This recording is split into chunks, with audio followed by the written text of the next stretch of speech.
নমস্কাৰ প্ৰিয় দৰ্শক, মই শেৱালি। আমাৰ চেনেলৰ অন্য এটি ভিডিঅ'লৈ আপোনাক স্বাগতম জনাইছোঁ। প্ৰিয় দৰ্শক, দীপাৱলী অহাৰ আগতে তৎক্ষণাত আপোনাৰ ঘৰৰ পৰা এনে 3টা বস্তু পেলাই দিয়ক। যদি সেইবোৰ আপোনাৰ ঘৰৰ কোনো চুকত ৰখা হয়, তেন্তে এইবাৰ মা লক্ষ্মীয়ে আপোনাৰ ঘৰখনত প্ৰৱেশ নকৰিব। ওলোটা মা লক্ষ্মীয়ে আপোনাৰ ওপৰত ৰুষ্ট হ'ব পাৰে।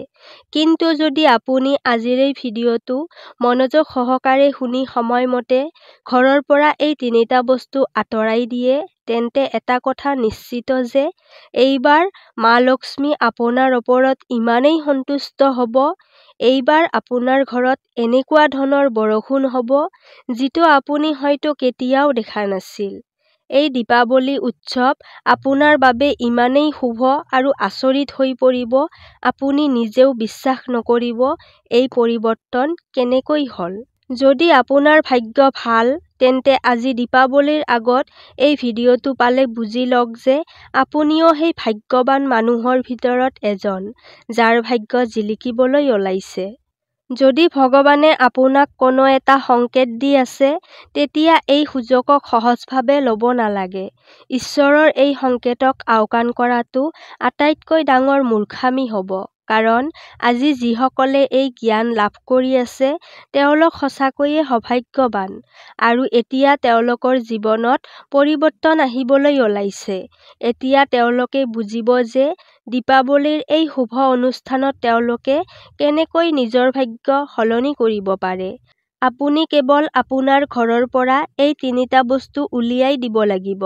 তাৰ পিছত দেখিব দীপাৱলীৰ নিশাৰ পৰাই আপোনাৰ অগ্ৰগতি আৰম্ভ হ'ব।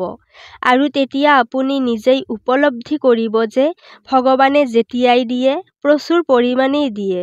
এতিয়া আপুনি হয়তো জানিবলৈ বহুত আগ্ৰহী হৈছে, সেইবোৰ কি বস্তু, যিটো আমাৰ ঘৰত আছে, যিটো বস্তু হয়তো নিজেই ক্ৰয় কৰি আনিছোঁ, বা আমি কাৰোবাক উপহাৰ হিচাপে দিছোঁ, বা আমাক কোনোবাই উপহাৰ হিচাপে দিছে।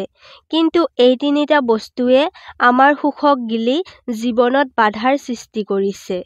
সেই বস্তুবোৰৰ কথা কোৱাৰ আগতে মা লক্ষ্মীৰ সকলো প্ৰকৃত ভক্তই ভিডিঅ'টিত এটা লাইক কৰি কমেণ্ট বক্সত জয় মা লক্ষ্মী বুলি লিখিব। এনে কৰিলে আপোনাৰ সকলো মনৰ ইচ্ছা পূৰণ হ'ব। এতিয়া মই আপোনালোকক ক'বলৈ ওলোৱা প্ৰথম কথাটোৱে আপোনাক সঁচাকৈয়ে আচৰিত কৰি তুলিব। কিন্তু এই কথা একেবাৰে সত্য আৰু বিশ্বাস কৰাটো গুৰুত্বপূৰ্ণ। আমাৰ জীৱনত কেতিয়াবা আন্ধাৰ আৰু কেতিয়াবা পোহৰ, আৰু কেতিয়াবা দুখ আৰু কেতিয়াবা সুখ আহেই। কিন্তু কঠোৰ পৰিশ্ৰমী মানুহে নিজৰ জীৱনৰ পৰা আন্ধাৰ আঁতৰাই পোহৰ আনে। যেতিয়া ঘৰৰ বিদ্যুৎ বন্ধ হয়, তেতিয়া চাকি বা মমবাতি জ্বলাই দিয়া হয়, যাতে ঘৰখন পোহৰ হৈ থাকে। বহু সময়ত এনেকুৱা হয় যে আধা জ্বলি যোৱা মমবাতি বা নুমাই যোৱা চাকিটো ইফালে সিফালে পৰি ৰৈ যায়। কেতিয়াবা খিৰিকীত, কেতিয়াবা ডয়াৰত, বা কেতিয়াবা ঘৰৰ কোনো এটা চুকত। আমি ভাবোঁ যে অহাবাৰ কাৰেণ্ট গ'লে আমি পুনৰ জ্বলাই দিম।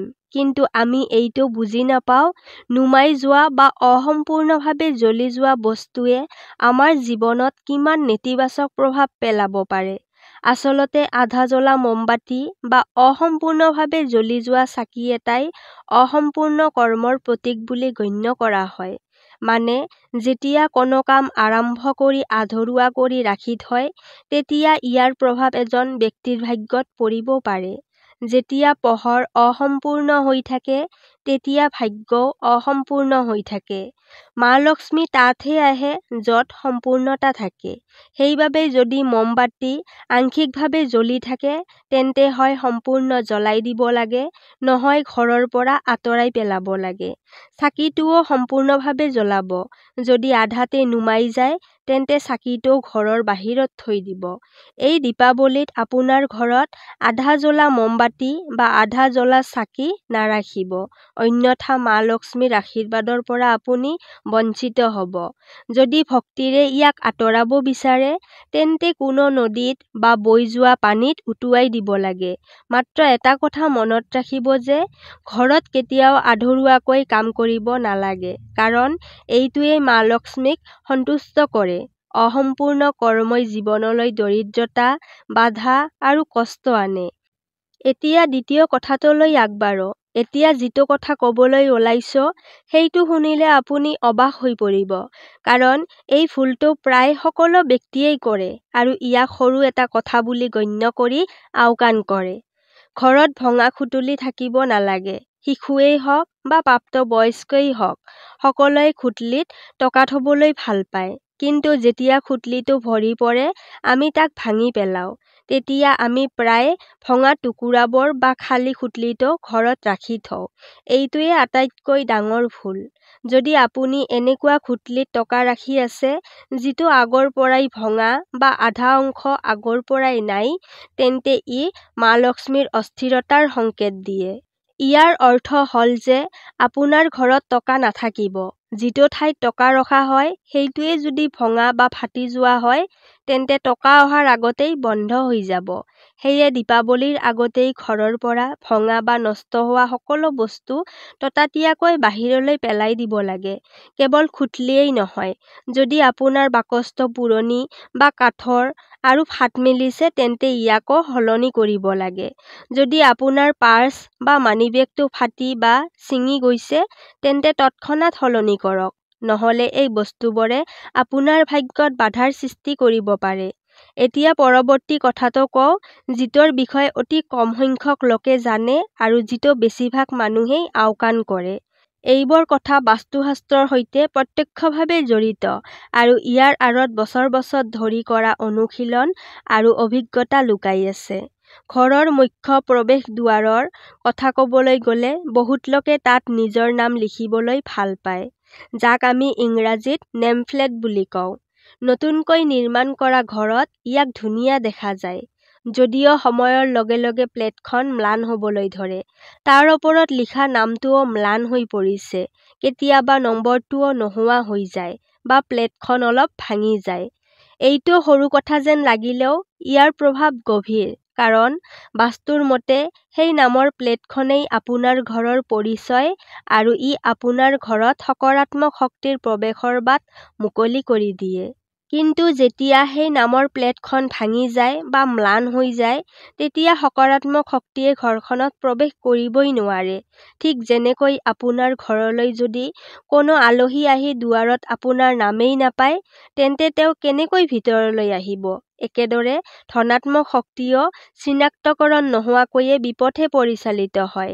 সেয়ে আপোনাৰ ঘৰৰ নামৰ প্লেটখন যদি বহুত পুৰণি হৈছে, তাৰ ওপৰত যদি বালিৰে আৱৰি আছে আৰু ভঙা অৱস্থাত আছে, তেন্তে ইয়াক দীপাৱলীৰ আগতেই সলনি কৰিব লাগিব। এতিয়া আমি আন এটি গুৰুতৰ ৰহস্যময়ৰ কথা ক'বলৈ ওলাইছো। এইটো এনেকুৱা কথা যিটো শুনিলেই বহুত লোকে ভয় খাব পাৰে। কাৰণ এইটো ঘৰৰ পবিত্ৰ বস্তুৰ লগত জড়িত, যিটো প্ৰতিটো ভাৰতীয় ঘৰৰ প্ৰতীক বুলি গণ্য কৰা হয়, আৰু সেইটো হৈছে তুলসীৰ গছ। শাস্ত্ৰত কোৱা হৈছে যে য'ত তুলসীৰ গছ আছে তাতেই দেৱতাসকলেই বাস কৰে। কিন্তু বহুত ঘৰত এই তুলসীৰ গছ শুকাই গৈছে আৰু তাৰ পাতবোৰো সৰি পৰিছে আৰু মানুহে ইয়াৰ প্ৰতি কোনো গুৰুত্ব নিদিয়ে। কামৰ মাজতে আমি ইয়াক লক্ষ্য কৰিবলৈ পাহৰি যাওঁ যে আমাৰ চোতালত থকা তুলসীৰ গছজোপা এতিয়া সেউজীয়া নহয় আৰু শুকাই গৈছে। এইটো কোনো সাধাৰণ কথা নহয়, কাৰণ শুকাই যোৱা তুলসীজোপাই ঘৰত মৃত শক্তি বিয়পাই দিয়ে। এনে শক্তিয়ে ঘৰলৈ নকাৰাত্মক শক্তিৰ বৃদ্ধি কৰে। এনে শক্তিৰ ফলত পৰিয়ালৰ সদস্যৰ মাজত চিন্তা ভাৱনা আৰু হাই কাজিয়াৰ বৃদ্ধি পাব পাৰে। আনকি কেতিয়াবা অকাল মৃত্যুৰ দৰে দুৰ্ভাগ্যজনক পৰিঘটনাও হ'ব পাৰে। শাস্ত্ৰত উল্লেখ আছে যে যিখন ঘৰত তুলসী মাক সঁচা ভক্তিভাৱেৰে পূজা কৰা হয়, তাত মা লক্ষ্মীয়ে স্থায়ীভাৱে বাস কৰে। প্ৰিয় দৰ্শক, যদি আপোনাৰো ঘৰত তুলসী গছজোপা শুকাই গৈছে, তেন্তে পুনৰ জীপাল কৰিবলৈ চেষ্টা নকৰিব। সেই তুলসী গছজোপা শ্ৰদ্ধাৰে বৈ যোৱা পানীত বা পবিত্ৰ নদীত বিসৰ্জন কৰিব আৰু তাৰ পিছত আন্তৰিক হৃদয়েৰে এজোপা ৰসাল সেউজীয়া তুলসীৰ গছ ৰোপণ কৰিব। এনে কৰিলে আপোনাৰ ঘৰত থকা নিগেটিভ শক্তি আঁতৰি পজিটিভ শক্তিৰ প্ৰৱাহ আৰম্ভ হ'ব আনকি শাস্ত্ৰত এইটোও কোৱা হৈছে যে যিখন ঘৰত তুলসী শুকাই যায় তাতেই ধ্বংস আৰম্ভ হয়। প্ৰিয় দৰ্শক, এতিয়া আলোচনা কৰিম বাথৰুমৰ লগত জড়িত থকা বস্তু।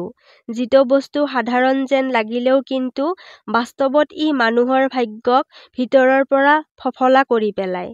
আপোনাৰ ঘৰৰ বাথৰুমতো এনেকুৱা এটা বস্তু থাকিব পাৰে যিয়ে আপোনাৰ ভাগ্যত বাধা দি আছে। দীপাৱলীৰ আগতে আঁতৰাই নিদিলে আপোনাৰ ঘৰৰ পৰিৱেশ সম্পূৰ্ণ অশুভ কৰি তুলিব পাৰে। আমি সকলোৱে আধুনিক যুগৰ সুবিধাৰ মাজত ইমানেই আবদ্ধ হৈ পৰিছো যে কোনটো বস্তুৱে আমাৰ জীৱনলৈ পজিটিভ শক্তি কঢ়িয়াই আনে আৰু কোনটোৱে আমাক ভিতৰৰ পৰা নিগেটিভ কৰি তুলিছে আমি বুজিয়েই নাপাওঁ।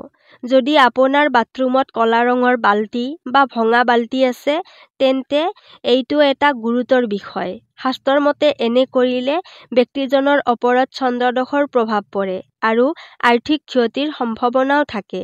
বাস্তুৰ মতে ক'লা ৰঙে ঘৰৰ নকাৰাত্মক শক্তিক আকৰ্ষণ কৰে আৰু লগতে ব্যক্তিজনৰ চিন্তা চৰ্চাতো প্ৰভাৱ পেলায়। ক'লা বা ভঙা বাল্টিত গা ধোৱা ব্যক্তিয়ে লাহে লাহে ঘৰত নকাৰাত্মক শক্তিৰ শোষণ কৰিবলৈ আৰম্ভ কৰে। তেওঁৰ আত্মবিশ্বাস কমি যায় আৰু সিদ্ধান্ত গ্ৰহণৰ ক্ষমতাও দুৰ্বল হৈ পৰে। সেইবাবে আজি এইটো কথা নিজৰ মনত স্পষ্ট কৰক যে বাথৰুমত কেতিয়াও ক'লা ৰঙৰ বা ফটা বাল্টি ৰাখিব নালাগে। লগে লগে সেইটো আঁতৰাই তাৰ ঠাইত পাতল নীলা বা বগা ৰঙৰ বাল্টি ৰাখিব। মনত ৰাখিব, আমাৰ বেছিভাগ সমস্যাৰ সমাধানেই কিন্তু আমাৰ হাতত আছে। কিন্তু আমি প্ৰায় বাহ্যিক সমাধানৰ মাজত হেৰাই যাওঁ। যদি আমি সঠিক দিশত চিন্তা কৰি নিজৰ ঘৰৰ সৰু সৰু ভুলবোৰ শুধৰাই দিওঁ তেন্তে জীৱনটো নিজে নিজেই সলনি হৈ যায়। আমি আজি যি ৪-৫টা বস্তুৰ কথা উল্লেখ কৰিছো, যদি আপুনি সেইবোৰ ভালদৰে বুজি আপোনাৰ ঘৰৰ পৰা সেইবোৰ আঁতৰি পেলায় তেন্তে আপুনি বহুত সোনকালে পাৰ্থক্য লক্ষ্য কৰিব। আপোনাৰ ঘৰত সকাৰাত্মক শক্তিৰ প্ৰভাৱ বৃদ্ধি পাব, কাম হ'বলৈ আৰম্ভ কৰিব আৰু লগতে মা লক্ষ্মীৰ আশীৰ্বাদো আপোনাৰ ওপৰত পৰিবলৈ আৰম্ভ কৰিব। প্ৰিয় দৰ্শক, যদি ভিডিঅ'টো ভাল লাগিছে তেন্তে ভিডিঅ'টি লাইক, শ্বেয়াৰ আৰু ছাবস্ক্ৰাইব কৰিবলৈ নাপাহৰিব। এই কাতি বিহুত আপোনালোক সকলোকে মোৰ ফালৰ পৰা কাতি বিহুৰ আন্তৰিক শুভেচ্ছা জ্ঞাপন কৰিলোঁ। এই কাতি বিহুত আপোনালোকৰ জীৱনত শান্তি, সমৃদ্ধি আৰু সুখ আহক। এই শুভ কামনাৰে ভিডিঅ'টো শেষ কৰিছো। ধন্যবাদ।